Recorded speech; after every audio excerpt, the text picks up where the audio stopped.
ఒక 50 ఏళ్ళ క్రితం మీరు పాడినట్టు ఎవరు పాటలు పాడలా క్రైస్తవంలో. ఓ 30 ఏళ్ళ క్రితం కూడా పాడలా. కానీ ఇప్పుడు అలా పాడుతున్నారు.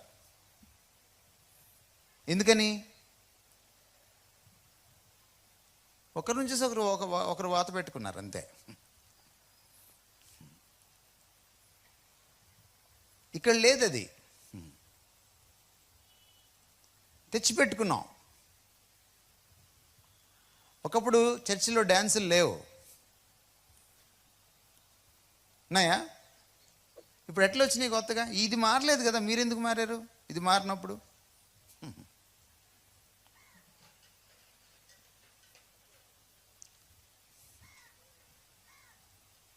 ఒకప్పుడు ఇన్ని బహిరంగ సభలు లేవు,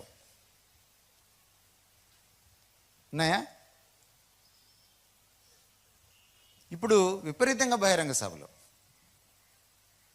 కానీ అన్యులకు సువార్త వెళ్తుందా? మళ్ళీ చర్చిలో వాళ్ళని తీసుకొచ్చి బయట కూర్చోబెడుతున్నారు. బహిరంగ సభ ఎవరికి? మనకు చర్చిలు ఇచ్చాడు కదా దేవుడు. చర్చిలు ఇచ్చిన తర్వాత బయటకు వచ్చి సభ ఎందుకు?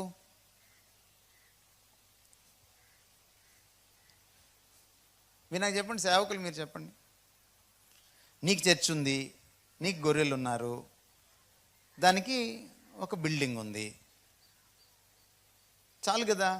మళ్ళీ బయటకు వచ్చి ఎందుకు సభ?